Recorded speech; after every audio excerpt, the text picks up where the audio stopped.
नमस्कार, आप देख रहे हैं आज का मुद्दा। मैं हूं प्रवीण तिवारी। राम अयोध्या में पैदा हुए थे या पाकिस्तान में? भारतीय धर्म ग्रंथों और परंपराओं के मुताबिक भगवान श्री राम का जन्म अयोध्या में हुआ था। तुलसीदास से लेकर वाल्मीकि के रामायण में भी इसका जिक्र किया गया है, मिलता है जिक्र। इस बात को लेकर लंबी कानूनी लड़ाई भी चल रही है और अयोध्या के राम जन्मभूमि का विवाद अब भी सुप्रीम कोर्ट में है। लेकिन हाल ही में मुस्लिम पर्सनल लॉ बोर्ड के एक वरिष्ठ सदस्य अब्दुल रहीम कुरैशी ने अपनी एक किताब में दावा किया है कि भगवान राम का जन्म भारत के अयोध्या में नहीं हुआ था। कुरैशी का मानना है कि राम का जन्म पाकिस्तान में हुआ था। कुरैशी के इस दावे पर आज हम करेंगे बड़ी बहस। लेखक कुरैशी के अलावा कई खास मेहमान होंगे हमारे साथ, लेकिन उसके पहले देखिए हमारी एक खास रिपोर्ट। भय प्रगट कृपाला दीन दयाला कौशल्या हितकारी हर्षित महता। भारत समेत पूरी दुनिया के हिंदू इस बात को मानते हैं कि कौशल्या के लाल श्री राम का जन्म अयोध्या में हुआ था।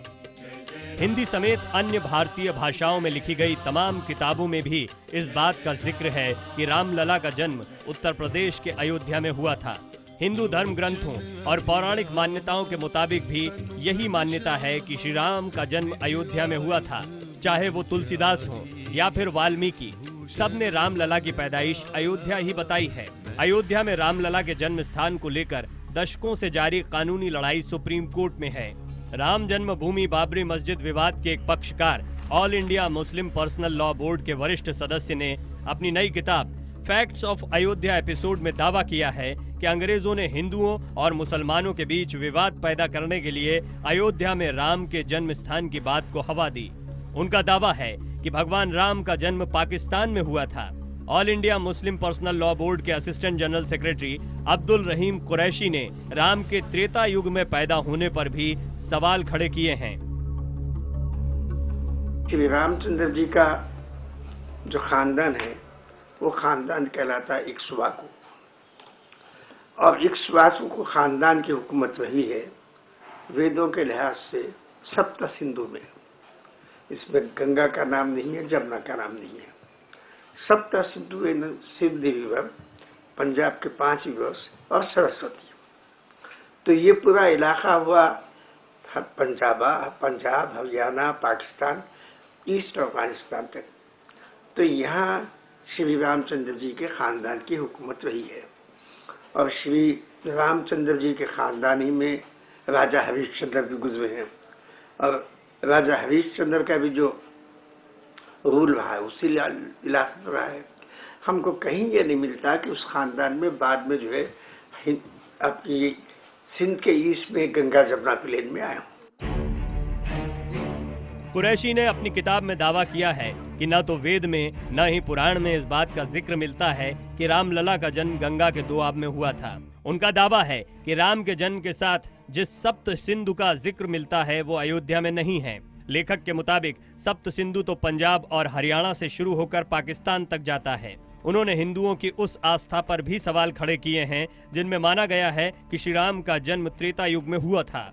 हिंदू युगों की गणना के मुताबिक श्री राम का अवतार 24वें या 28वें त्रेता युग में माना जाता है, और गणना के मुताबिक इस वक्त कलियुग का 28वां चक्र चल रहा है। कुरैशी ने पूर्व ASI के अधिकारी जस्सू राम के हवाले से दावा किया है कि राम का जन्म पाकिस्तान के डेरा इस्माइल खान जिले के रहमान देहरी में हुआ था। उनका दावा है कि पहले उस जगह को राम देहरी कहा जाता था, जो बाद में रहमान देहरी हो गया। पाकिस्तान के डेरा इस्माइल खान डिस्ट्रिक्ट में एक जगह है जिसका नाम है रहमान डेरी, और पहले नाम था राम डेरी, और ये सिटी भी फोर्टिफाइड थी। तो ये कहते हैं कि ये जो शहर है, ये शहर अपने श्री रामचंद्र जी का वो एरिया है जिसमें पैदा हुए। लेखक कुरैशी का दावा है कि अयोध्या के राम जन्मभूमि को गिराए जाने की बात अंग्रेजों ने हिंदुओं और मुसलमानों के बीच झगड़ा बढ़ाने की नीयत से की थी। फैक्ट्स ऑफ अयोध्या एपिसोड में लेखक ने लिखा है कि इस तरह की बात बाबर के स्वभाव से मेल नहीं खाती है। उन्होंने बाबर के आखिरी लेखन का हवाला दिया है, जिसमें बाबर अपने बेटे हुमायूं को सलाह देता है कि धार्मिक सहिष्णुता बनाए रखना और गोकशी से दूर रहना। कुरैशी के किताब के दावे के बाद all India Muslim personal law board ने देश भर के हिंदुओं के बीच जाकर इस पर बात करने की योजना बनाई है। कुरैशी का दावा है कि इन नए तथ्यों को अदालत के सामने भी रखा गया है। इस बीच हिंदू संतों ने कुरैशी के दावे पर नाराजगी जताते हुए उसे सिरे से खारिज कर दिया है। पाकिस्तान में भगवान श्री राम जी का जन्म नहीं हुआ है, अयोध्या में ही हुआ है। और भगवान श्री राम को यहाँ से गए हुए 10 लाख वर्ष पूरे हो गए हैं, इसकी प्रामाणिकता है, ऐसी कपोल कल्पित नहीं है, सब प्रमाण है। राम की जन्मभूमि केवल अयोध्या है, इसके लिए हमारे शास्त्र प्रमाण हैं और शास्त्र के माध्यम से हम कहते हैं कि दूसरे जगह जो कह रहे हैं वो केवल कोई उनकी कल्पना है और सच्चाई कुछ भी नहीं है। लेखक कुरैशी ने अपनी किताब में लिखा है कि गोस्वामी तुलसीदास ने रामचरितमानस की रचना अकबर के शासनकाल में की थी। उनका दावा है कि जब तुलसीदास अयोध्या में बैठकर रामचरितमानस लिख रहे थे तो उस वक्त उनके सामने मस्जिद थी, लेकिन उन्होंने अपनी रचनाओं में कहीं भी जन्म स्थान के मंदिर को तोड़कर मस्जिद बनाने का उल्लेख नहीं किया है। लेखक ने तमाम शोध और लेखों के आधार पर अपनी किताब बनाने का दावा किया है, लेकिन लगता है कि उनसे ये तथ्य छूट गया कि तुलसीदास ने रामचरितमानस के ज्यादातर हिस्सों को चित्रकूट में लिखा और फिर कुछ हिस्सों को वाराणसी में। खैर, इस बात पर विवाद हो सकता है, लेकिन इस किताब के बहाने लेखक कुरैशी ने एक सवाल तो उछाल ही दिया है कि क्या राम का जन्म पाकिस्तान में हुआ था। Bureau report, IBN 7। All India Muslim personal law board के असिस्टेंट जनरल सेक्रेटरी की नई किताब में भगवान राम के जन्म स्थान को लेकर लिखी बातों से कई सवाल खड़े हो रहे हैं। कुछ सवाल हम आपके सामने रखते हैं। किताब को इस वक्त लिखने के पीछे कुरैशी का मकसद क्या है? क्या रहीम देहरी को राम देहरी कहने के पीछे कोई आधार है? भगवान राम के वंश के आधार पर जन्म स्थान कैसे तय हो सकता है, ये भी एक प्रश्न खड़ा होता है। किसी पौराणिक ग्रंथ में पाकिस्तान में जन्म स्थान का जिक्र क्यों नहीं है? कुछ बातें हैं, बहुत सारे सवाल आपके जहन में भी इस खबर के सामने आने के बाद आ रहे होंगे, उस पर बातचीत करते हैं। कई विशेषज्ञ मेरे साथ इस वक्त पैनल में मौजूद हैं, समझने की कोशिश करेंगे हमारी किताबें क्या कह रही हैं, हमारे धर्म ग्रंथ क्या कह रहे हैं, आस्था क्या कह रही है और ये पूरा मसला है क्या। चर्चा में मेरे साथ हैदराबाद से जुड़ रहे हैं खुद लेखक अब्दुल रहीम कुरैशी, जिन्होंने एक किताब लिखी है जिसके बाद ये एक नई बहस शुरू हुई है। दिल्ली से विश्व हिंदू परिषद के प्रवक्ता विजय शंकर तिवारी जी हमारे साथ जुड़ रहे हैं। इनके अलावा स्टूडियो में मेरे साथ खास मेहमान मौजूद हैं। जमीयत उलमाए हिंद के सचिव अब्दुल हामिद नोमानी साहब मेरे साथ मौजूद हैं। नोमानी साहब, स्वागत है आपका। महंत नवल किशोर दास जी मेरे साथ मौजूद हैं और आध्यात्मिक गुरु स्वामी दीपांकर जी मेरे साथ मौजूद हैं। अयोध्या के श्री राम जन्मभूमि सेवा समिति के महामंत्री पंडित राम प्रसाद मिश्र और फोन लाइन से हमारे साथ लखनऊ से जुड़ेंगे all India Muslim personal law board के सदस्य जफर याब जिलानी साहब। अपने सभी मेहमानों से बातचीत करते हैं, लेकिन मैं जानता हूं सारे दर्शकों के साथ साथ सभी अभी चाह रहे होंगे कि पहला सवाल कुरैशी साहब से किया जाए और मेरे मन में भी काफ़ी सारे सवाल हैं। कुरैशी साहब, सबसे पहले बहुत स्वागत है आपका IBN 7 पर। आपसे पहला सवाल तो यही कि जब आपने इस किताब को लिखने के लिए रिसर्च की तो रामचरितमानस गोस्वामी तुलसीदास का को कितना रिसर्च किया, कितना पढ़ा या उनको अपनी रिसर्च में कितना शामिल किया?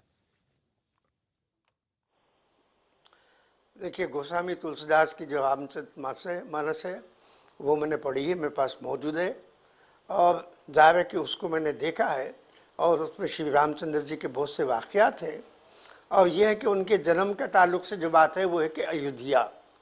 मैं भी कहता हूं कि रामचंद्र जी का जन्म अयोध्या में हुआ, लेकिन वो अयोध्या कहाँ है ये सवाल है। जो मौजूदा अयोध्या है, मौजूदा अयोध्या के बारे में जो आर्कियोलॉजिकल एक्सकैवेशंस हुए, आर्कियोलॉजिकल एक्सकैवेशन आज़ादी के फौरी बाद बनारस हिंदू यूनिवर्सिटी ने किए। उसके बाद हमारी गवर्नमेंट ऑफ इंडिया ने आर्कियोलॉजिकल सर्वे ऑफ इंडिया के जरिए 10 साल एक्सकैवेशन करवाया। फिर तीसरा एक्सकैवेशन हुआ आपके जो है इलाहाबाद हाईकोर्ट के ऑर्डर पे बाबरी मस्जिद के टाइटल सूट में। इन एक्सकैवेशंस में जो चीज़ साबित हुई है वो ये चीज़ साबित हुई है कि अयोध्या में इंसानी आबादी शुरू हुई हज़रत ईसा से, क्राइस्ट से सिर्फ 700 साल पहले। क्राइस्ट से 700 साल पहले के ज़माने में अयोध्या था ही नहीं, कोई इंसानी आबादी थी नहीं। तो अब इसका मतलब ये है कि ये अयोध्या श्री रामचंद्र जी के जमाने का नहीं हो सकता। नहीं, मैंने ये तो अभी ये चर्चा का जरा लंबा विषय होगा, लेकिन मैंने पहले आपसे तुलसीदास जी का जिक्र किया। अभी बाकी के मेहमान भी अपनी अपनी बात रखना चाहेंगे। अगर आपने रामचरितमानस पढ़ी है तो उसमें क्या आपको कहीं ये इस बात का जिक्र नहीं मिला कि यही वो अयोध्या थी, यही वो जगह थी जहां पर रामचंद्र जी का जन्म हुआ था? या आपने उसको सतही तौर पर पढ़ा है? देखिए, अयोध्या का नाम तो है, अयोध्या को जन्मभूमि माना गया है। मैं सवाल ये उठा रहा हूं कि अयोध्या है कहाँ। ठीक है, चलिए अयोध्या पे एतराज नहीं है। मैं अभी सभी मेहमानों पर जाऊं उससे पहले एक चौपाई जो भगवान श्री राम के श्रीमुख से निकलती है और जो तुलसीदास जी ने बकायदा लिखी है उत्तरकांड में, जरा उसको पढ़ता हूं, उसका मतलब भी आप थोड़ा समझाइए, आपको क्या समझ में आया अपनी रिसर्च में। जन्म भूमि मम पुरी सुहावनी, उत्तर दिशि बह सरजु पावनी, जा मज्जनते बिनय प्रयासा, मम समीप नर पावही बासा। जरा इसका अर्थ मुझे समझाएं। और सरयू नदी जिसका वो जिक्र कर रहे हैं, जो उस शहर के उत्तर दिशा में बहती है, इसके मायने आपको क्या समझ में आए? देखिए, सरजू नदी या सरयू नदी उसके उत्तर दिशा में बहती है, बात आपने सही कही। सवाल यह है कि सरयू नदी भी कहाँ है। ये जो सरयू नदी मौजूदा अयोध्या के पास होती है, ये सरयू नदी नहीं है, ये तो घाघरा नदी है, जो सरयू जो अयोध्या के करीब आने के बाद उसका नाम सरयू कर देते हैं। अब अयोध्या से आगे फिर तो हम भारत, जिस भारत की बात कर रहे हैं ना, हम तो जिस भारत की बात कर रहे हैं, ये भारत भी वो नहीं है। इस भारत के नाम भी बदलते रहे हैं, इसकी सीमाएं भी बदलती रही हैं। ये हिंदुस्तान, ये भारत तो कहां कहां था, पूरी दुनिया पर राज चलता था, ये भी सुनते आए हैं। फिर ऐसे तो अगर हम स्थान को इस तरीके से चिन्हित करने लगे, मैंने इसलिए पहले कहा, आपने अगर तुलसीदास को रेफरेंस के तौर पर लिया है तो तुलसीदास की इस बात को आपको मानना पड़ेगा कि आज जो सरयू नदी और जिस अयोध्या में आप खुद कहते हैं कि तुलसीदास ने बैठकर लिखी है, तो उन्हें तो कम से कम पता होगा कि यही सरयू है, और कम से कम उन्होंने तो रामचरितमानस में इसी सरयू का जिक्र किया है। ठीक है, लेकिन अब वेद का जो लोगों ने मुताला करके लिखा है, वेद में कहीं श्री रामचंद्र नहीं। पहले आप ये बताइए, आप ये मान रहे हैं कि तुलसीदास जी ने, गोस्वामी तुलसीदास जी ने इसी अयोध्या का जिक्र किया? पहले तो आप ये मान रहे हैं इस बात से? नहीं, मैं तो ये मानता हूं कि तुलसीदास ने इसी सरयू का जिक्र किया, इसी अयोध्या का जिक्र किया। ठीक है, सवाल अब आप रामचरितमानस पर अगर प्रश्न खड़े करेंगे तो वो एक नई बहस का विषय बन जाएगा। अब मैं चाहूंगा कुछ और। जी, मेरा सवाल ये है कि क्या ये अयोध्या श्री रामचंद्र जी के जमाने में था? हाँ। जबकि रामचंद्र जी का जमाना बहुत पुराना जमाना है। नहीं, उस जमाने में अभी आप रिसर्च पर बात कर रहे थे। देखिए, दो तरीके से होती है, एक तो तर्क पे तर्क किए जाएं, या अगर आपने रिसर्च करके किताब लिखी है तो हम रिसर्च पर और तर्कों पर बात करें, तर्क सम्मत बात करें। अब आप, क्योंकि आप दीपांकर जी, मुझे लगता है कि ये चौपाई आप भी सुनाना चाह रहे थे, महन जी भी सुनाना चाह रहे थे। हम बेसिक उनकी आयु और उम्र को देखते हुए बड़े सम्माननीय तरीके से एक बात उनसे भी पूछना चाहेंगे और कहना भी चाहेंगे। आदरणीय ने ऐसे समय पर इस पुस्तक को लॉन्च किया है, शायद यही अपने आप में बहुत बड़ा प्रश्न चिन्ह है। जहां दुनिया भर का नाटक ड्रामा इस समय दुनिया में चल रहा है, वहां उसमें एक आपकी पुस्तक पर एक बात का साहब हमें बड़ी ईमानदारी और बड़े ही अदब से आप जवाब दें, और अगर जो हो सके तो बताएं कि साहब हिंदू धर्म क्यों टारगेट के लिए सॉफ्ट स्पोकन लगते हैं हम लोग? सर, सॉफ्ट टारगेट लगते हैं? जिसने चाहा कलम लिया और हिंदुत्व के बारे में लिख दिया।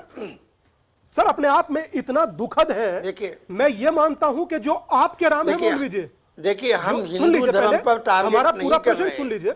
हम हिंदू धर्म पे आपके राम है, निसंदेह आपके राम वहीं रहते होंगे, मैं उससे एग्री करता हूं।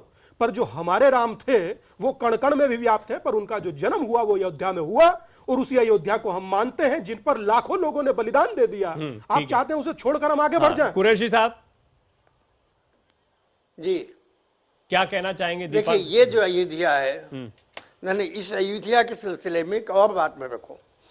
जो एक्सकैवेशन बीबी लाल ने किए हैं, उस एक्सकैवेशन की रिपोर्ट में ये है कि ये अयोध्या ईसा से 300 साल बाद थर्ड सेंचुरी में उजड़ गया था, और फिर दोबारा बसा। नहीं, देखिए, उसमें भी फिर आप रिसर्च पर जाएंगे तो हमारे यहाँ पर कई ऐसे शहर हैं जिनका बहुत पहले से जिक्र मिलता है, जो खत्म हो गए, कई शहर डूब गए, समंदर में समा गए। ऐसे तो फिर अगर हम इस तरीके से जाएंगे चर्चा में तो एक शहर को पकड़ पाना बड़ा मुश्किल होगा। एक बात जोड़ना चाह रहे थे, ये पुस्तक के पीछे जो आधार, इस पुस्तक के पीछे आधार क्या है, वो लेखक साहब बताएं के बाद जवाब दीजिए। देखिए, उसके मतलब है कि 11वीं सदी ईस्वी से 11th सेंचुरी से फिर जो है वहाँ अयोध्या बसा और उसके बाद ये तमाम आप कुछ चीजें कहना हुई। चाह रहे हैं, फटाफट तो हम अगर तिवारी जी पहले के पास से जाओ। अयोध्या हम इतना मात्र कहना रामचंद्र चाहते जी का हैं, होता, जो तो लेखक उजड़ता साहब कह क्यों? रहे हैं, लोग वहाँ इसका से जाते आधार क्यों? क्या है ये और इसका पूरी आधार आप हमें continuity बताएं। और है दूसरी इसमें। बात मुझे इतना बता दें, क्या ये सुप्रीम कोर्ट के लिए एविडेंस बनाया जा रहा है? वो तो हम जिलानी साहब हमारे साथ जुड़ रहे हैं तो उनसे बात करेंगे, लेकिन तिवारी जी, देखिए, हम विजय शंकर तिवारी जी, विजय शंकर तिवारी जी, अभी इस किताब पर आप क्या कहेंगे? अभी तक जो चर्चा हुई है उसमें कुरैशी साहब ने अपने कुछ तर्क रखे और यहाँ पर जो भगवान श्री राम को मानते हैं उन्होंने कुछ तर्क रखे। दीपांकर जी एक बार दीपांकर जी, हाँ प्रवीण जी जरा बात बंद कराइए, एक मिनट कुरैशी साहब सुनिए, ये नहीं थी कुरैशी साहब, बाबरी मस्जिद के जगह पर कुरैशी कोई साहब राम सुनिए, टेम्पल था। सुनिए आपकी बात को सुनेंगे, हम लोग सुन रहे हैं, काफी आप ही की पुस्तक पर चर्चा। मैं प्रवीण जी प्रवीण जी तीन विषय इसमें आए। एक तो प्रवीण जी तीन विषय, एक तो आस्था का विषय आया, दूसरा प्रमाण का विषय आया और प्रमाण के विषय में उन्होंने खुदाई का विषय जिक्र किया। तो मैं पहले आस्था का विषय प्रश्न करता हूं कि चरारे शरीफ में आग लगी थी, पता चला कि पैगंबर साहब का बाल रखा है वो गुम हो गया है, 15 दिन बाद वो बाल मिल गया। इसके बाद सबने कहा बाल मिल गया, देश के सामने विषय गया, सबने स्वीकार कर दिया हाँ मिल गया है। क्योंकि आस्था का विषय है, जब आस्था का विषय होता है उसमें प्रश्न नहीं किए जाते हैं। और सारे देश, मतलब हम आज तक किसी ने प्रश्न नहीं उठाया, किसी ने ये नहीं कहा कि लेबोरेटरी में आपने टेस्ट कराया गया, नहीं, एक आस्था का विषय था जिसको सब लोगों ने मान लिया। दूसरा विषय यह है कि उन्होंने कहा कि पाकिस्तान में श्री राम का जन्म हुआ है, स्वाभाविक रूप से वो श्रीलंका गए होंगे, तो पूरे के पूरे इतिहास में अगर वो पाकिस्तान में जन्म लिया और श्रीलंका गए हैं तो कहीं ना कहीं तो पंजाब का नाम आना चाहिए था, कहीं ना कहीं राजस्थान का नाम आना चाहिए था, कहीं ना कहीं हरियाणा का नाम आना चाहिए था। क्योंकि पाकिस्तान से श्रीलंका जाने के लिए जो मार्ग बनता है वो मार्ग यही बनता है। लेकिन वास्तव में जो मार्ग हमें दिखाया गया है उसमें एक बक्सर जगह है जहां विश्वामित्र का आश्रम है और वो बक्सर होते हुए और इधर छत्तीसगढ़ होते हुए ये रास्ता बनता है। तो स्वाभाविक रूप से ये सारी चीजें सिद्ध करती हैं कि अयोध्या यही सरयू तट के किनारे जो बसा हुआ अयोध्या है, यही अयोध्या है। दूसरा एक अभिलेख की बात कर रहा हूं मैं, तिवारी अभिलेख की बात कर लेता हूं। एक गोविंद राज गहेड़वाल का अभिलेख खुदाई में मिला था, जिस खुदाई की बात हमारे कुरैशी साहब कर रहे थे। तो गोविंद राज गहेड़वाल का अभिलेख खुदाई में मिला, उसमें लिखा है रावण हंता भगवान विष्णु का मंदिर इसी सरयू नदी के किनारे था, यही था। और आज भी ये आपको ग्रंथागार में मिल जाएगा, उसका प्रमाण है। तो कुल मिला के जो खुदाई की बात इन्होंने की उसका प्रमाण ये है, मार्ग की बात थी उसका प्रमाण ये है। ठीक है, और आस्था का विषय एक छोटा सा कमेंट ले लेते हैं, ब्रेक पर जाए उससे पहले कुरैशी साहब, अभी आपने तिवारी जी की बात सुनी, अभी क्या कहेंगे आप? उन्होंने भी अपने तर्क रखे हैं। देखिए, जहां तक आस्था का सवाल है, आस्था तो 1 साल 2 साल में नहीं बनती, आस्था तो फ्रॉम टाइम इमेमोरियल रहती है। जहां तक आस्था का सवाल है, आपको मालूम होना चाहिए कि 1856 में अयोध्या में हिंदू मुस्लिम लड़ाई हुई। वो इस वजह से हुई कि साधुओं और संतों ने हनुमानगढ़ी में जो मस्जिद थी आलमगीर की बनाई हुई, उस मस्जिद पे कब्जा कर लिया, जिसकी वजह से लखनऊ उसका अतराफ सब जिहाद का काल दिया गया। जिहाद के काल देने वालों में अमेठी के अमीर अली थे, वो तो खैर नहीं पहुंचे अयोध्या, लेकिन शाह गुलाम हुसैन और उनके साथ 300-400 लोग पहुंच गए। तो कुरैशी साहब ये आस्था के विषय की बात कर रहा हूं मैं। सुनिए, आप पहले बात सुनिए। आप मुझे बोलने ही नहीं देते। आपको पता है कि विश्व भर में कितनी रामायण चलती हैं, विश्व भर में कितनी रामायण प्रचलित है, वियतनाम में, कंबोडिया में, मंगोलिया में, दुनिया भर में सैकड़ों रामायण प्रचलित हैं। ये आस्था का विषय है, ये आस्था का विषय है। आप आस्था की बात करते हैं, एक दिन में नहीं बनती। आप एक बार आप कहते हैं कि लाखों वर्ष पुराने राम है, तो राम की आस्था का विषय नहीं बनता। सुनने के बाद आप उसको जल्दी कैसे सिद्ध कर रहे हैं? जब आप ही कह रहे हैं कि राम लाखों वर्ष पुराने हैं, तो लाखों वर्ष पुराने राम की आस्था नहीं बनेगी। मैं जो बात कर रहा हूं पहले सुनिए, सुन करके जवाब दीजिए। आप कपोल कल्पित बात कर रहे हैं, आप आस्था पर चोट कर रहे हैं, आप कुरैशी साहब आस्था पर चोट कर रहे हैं, आप आस्था पर चोट कर रहे हैं। ठीक है, एक एक करके दोनों की बात सुनेंगे, एक एक करके दोनों की बात सुनेंगे। जफर याब जिलानी साहब भी मेरे साथ जुड़ रहे हैं। जरा जिलानी साहब, ये किताब आई है, इस किताब को क्योंकि आप बाबरी मस्जिद के मसले से जुड़े हुए भी हैं और मैं चाहता हूं कि आप थोड़ा बताएं कि क्या इस समय पर, इस मौके पर आने का कोई खास मकसद इस किताब का? पहली चीज, हालांकि कुछ समय हो गया, कुछ महीने हो गए इस किताब को आए, और दूसरा, क्या ये कोर्ट में एविडेंस के तौर पर या किसी भी तरीके से रखने की आपकी तैयारी चल रही है? नहीं, देखिए ये किताब जो मार्च में देखिए, अगर रिलीज आप हुई जो है, है सुनते हैं मार्च पूरी में बात, रिलीज हुई। तो मैं बात कहने के लिए तैयार हूं। कुरैशी साहब, आप जफर लोग याब इंटरफेरेंस जिलानी साहब करके कह रहे बात हैं, करने के लिए आप भी थोड़ा तैयार सुनिए ना, नहीं शांत हूं रहिए, खत्म। शांत रहिए, आपकी बात सुनेंगे, हमने आपको अरे बात जब सुनने मैं के लिए बोल रहा बुलाया हूं तो बोलने देते। तो सुनिए, आप भी तो सुनिए, मेरी बात पहले पूरी सुनिए, आप जफर याब जिलानी साहब बोल रहे हैं, बात कहिए आप। अरे कुरैशी साहब सुन लीजिए, मैं इससे पहले जो आस्था का सवाल किया था, मैं उसका जवाब मैं आपका जवाब लेंगे, आपका जनाब आपका जवाब लेंगे, जवाब पूरा नहीं दिया। शांत हो जाइए, शांत हो जाइए। नहीं लेंगे, मेरी बात पहले पूरी सुनिए, उसके बाद देखिए मैं खत्म करता हूँ बस। अच्छा, आप किसी को तरीका नहीं हुआ, आप किसी को नहीं बोलने देंगे जब तक आपकी बात पूरी नहीं होगी। 1858 में मुसलमानों ने, जिलानी साहब आ रहे हैं जरा आपके पास, कुरैशी साहब नाराज हो रहे हैं।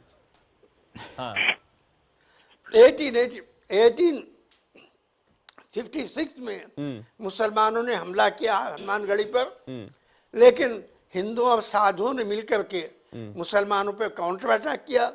मुसलमान हटते हटते बाबरी मस्जिद पर आए, बाबरी मस्जिद में मुसलमानों पर हमला किया गया।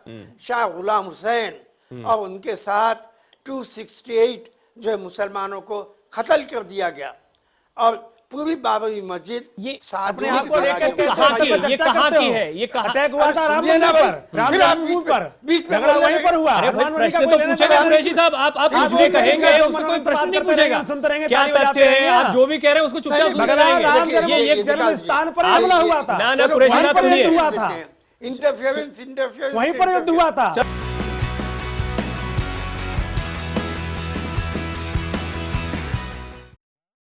बहस इस बात पर चल रही है कि श्री राम का जन्म कहाँ हुआ था। कुरैशी साहब हमारे साथ बने हुए हैं, उनकी किताब में वो दावा करते हैं कि वो जगह पाकिस्तान में है। हालांकि उत्तर दिशि बह सरजू पावनी, इस बात पर वो कोई अभी जवाब, हमको ठीक जवाब नहीं मिल पाया। फिर जानने की कोशिश करेंगे कि सरयू नदी जिसका जिक्र मानस में तुलसीदास जी ने किया है वो क्या है।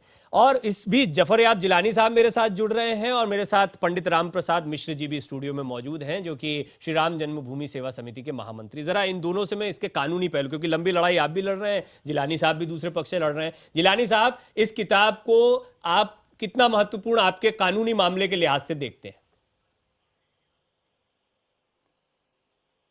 तब तक मैं आपसे पंडित जी यही प्रश्न करना, पंडित जी आपका इस पर जवाब चाहूंगा। क्या आपको लगता है कि वो जिलानी साहब आएंगे अभी इस पर, शायद आवाज सुन नहीं पा रहे हैं मेरी?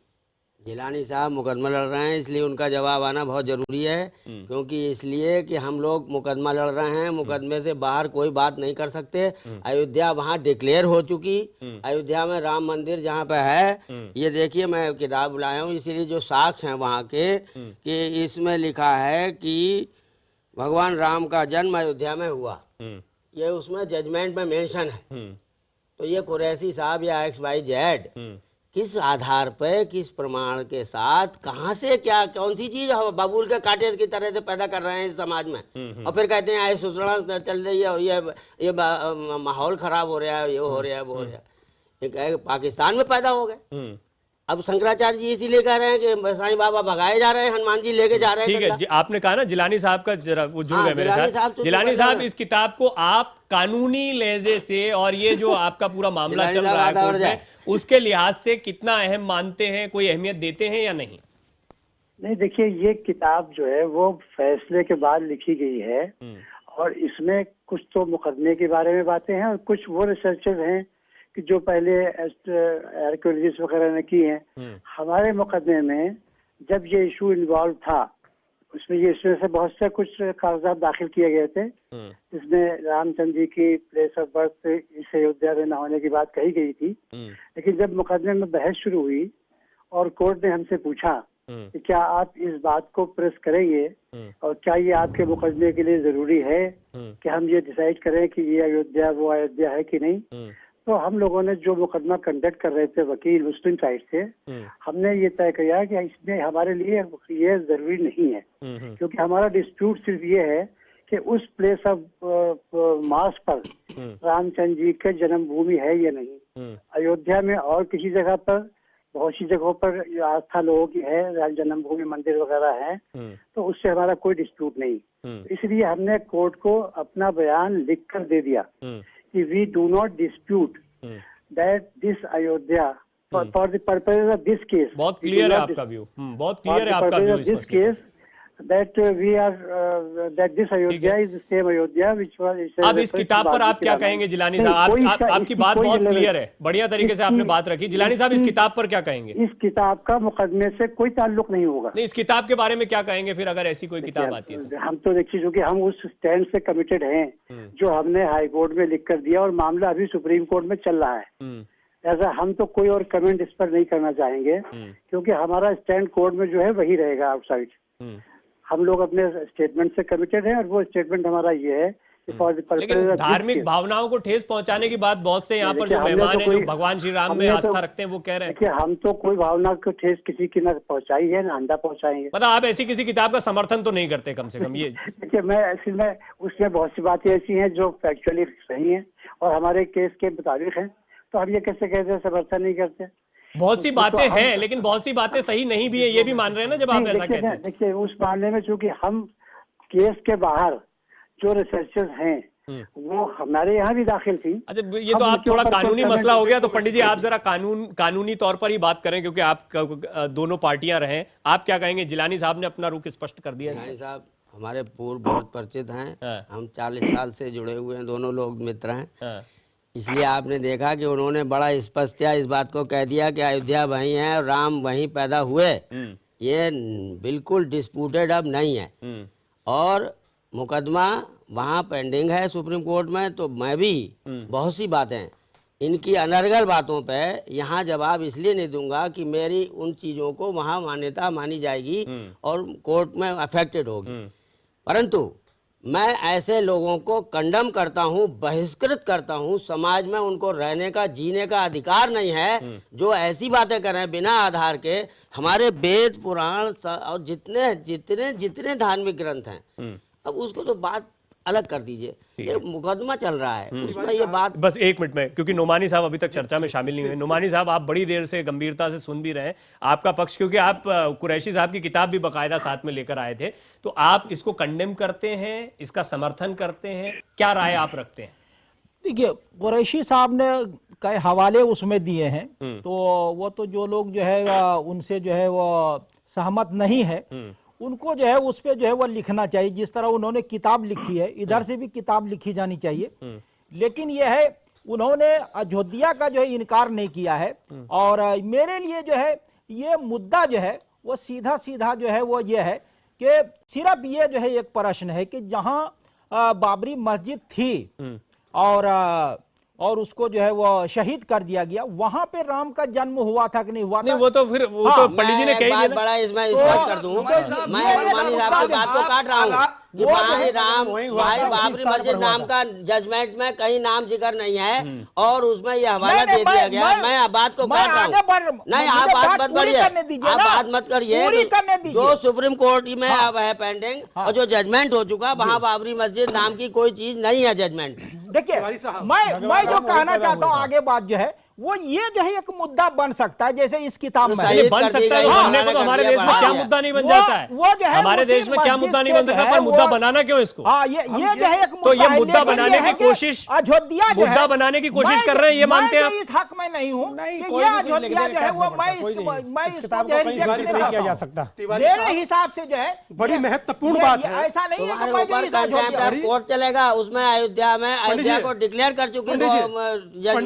High court. तो आप कह रहे हैं कि मैं उसको नहीं मानता या कंटेम्प्ट ऑफ कोर्ट है? नहीं, आपका नाम में आपका कंटेम्प्ट ऑफ कोर्ट करा जाएगा। अरे मैं ये थोड़ी कह रहा हूं भाई, आपने कहा कि अयोध्या नहीं है, आप हुआ क्यों? मैं उनकी बात कह रहा हूं, उनकी बात कह रहे हैं, वो भी भरेंगे। ये आप कुरैशी साहब, पंडित मिश्र जो कि लगातार इसके लिए कानूनी लड़ाई। एक मिनट नोमानी साहब, इनकी बात पे यकीन कर लूं। देखिए पंडित जी जिन्होंने किताब लिखी है वो भी हमारे साथ मौजूद है। कुरैशी साहब एक महत्वपूर्ण बात जोड़ना चाहते हैं कि पैगंबर साहब के ऊपर वहां पर हुआ, लेखकों ने कुछ लिखा, बड़ा अशोभनीय था और बनाना नहीं चाहिए। वो 13 के 13 पत्रकार मारे गए, हिंदू धर्म की आस्था का सहारा लेकर। मुझे लगता है नहीं, मुझे लगता है ये तो बातचीत का हमारा तरीका होगा नहीं, इन विषयों को लाने का इसलिए मतलब नहीं है।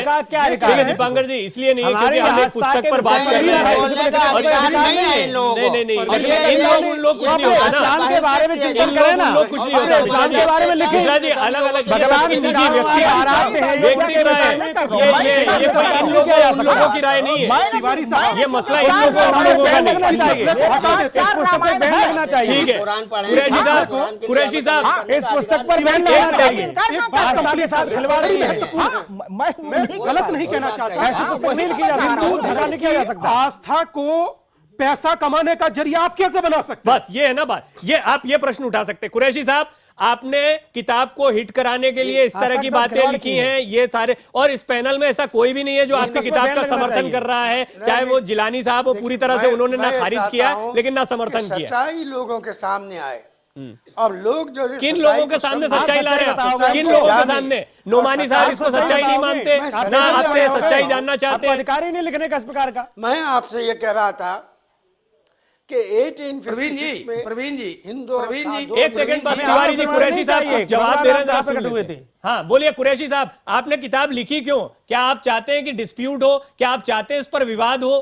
क्या आप चाहते हैं कि लोकप्रिय हो जाए, किताब बिके? मैं सिर्फ ये चाहता हूं कि जिस चीज को मैं सच्चाई समझता हूं, उस सच्चाई को दूसरों के सामने पेश करूं, और दूसरों के सामने से ये रिक्वेस्ट करूं कि सच्चाई को समझे और सच्चाई को कबूल करें। आपकी सच्चाई कैसे मान ली जाएगी? आपको कुछ सपने में हो जाएगा तो सच्चाई मान लिया जाएगा? हाँ तिवारी जी बोलिए। इस्लाम के बारे में तिवारी जी, आप उसको स्वीकार तिवारी जी बोलिए। ये हमारी आस्था का विषय है, आप ऐसे कैसे लिख सकते हैं? पहले तो कुरैशी साहब, आपको क्षमा मांगना चाहिए, देश में असहिष्णुता बढ़ाना चाह रहे हैं। जो आजकल असहिष्णु की बात हो रही है वो कुरैशी साहब और उसको बड़ा करना चाहते हैं। पहली बात तो ये है। दूसरा तिवारी जी, मैं ये कहना चाह रहा हूं कि इस अयोध्या के बारे में बौद्ध ग्रंथों में दशरथ जातक में लिखा हुआ है, आदि पुराण में लिखा हुआ है। ये कह रहे किसी पुराण में नहीं है, जैन पुराण आदि पुराण है। नवल किशोर की मांग है कि कुरैशी साहब को माफी मांगनी चाहिए।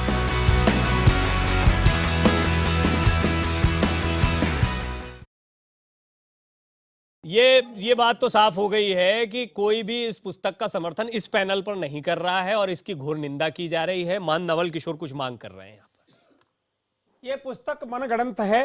इस पुस्तक के कारण आस्था के साथ खिलवाड़ हुआ है। इस पुस्तक पर तुरंत बैन लगना चाहिए और जो लेखक हैं उनको सबके सामने कान पकड़ करके माफी मांगना चाहिए। इन्हें कोई अधिकार नहीं हमारी आस्था के साथ खिलवाड़ करने का। ऐसी पुस्तकों का प्रमाण में नहीं चाहिए। भगवान राम कुरैशी साहब मन में आया इसलिए लिख दिया, मुझे जो सच लगता है इसलिए लिख दिया, और उससे किसी को तकलीफ होती है, किस आपके मन में जो आया वो लिखा, या आपको जो सही लगा वो लिखा और उससे किसी को तकलीफ हुई और बहुत बड़े पैमाने पर तकलीफ हुई, आपको लगता है माफी मांगनी चाहिए? पूरी योजना से लिखा इन्होंने। हम क्या अधिकार इनको बताइए, पहले माफी मांगेंगे आप? पहली बात यह है कि मुझे बात पूरी करने दीजिए। आप कुछ भी बोलेंगे, आपको बात पूरी करने देंगे? अब हमारी आस्था के साथ खिलवाड़ करेंगे और बोलते रहेंगे, ताली बजाते रहेंगे। पहली बात तो है कि किसने अधिकार दिया आपको असहिष्णुता बढ़ाना चाहते हैं, आप हिंदुओं पर ये थोपना चाहते हैं।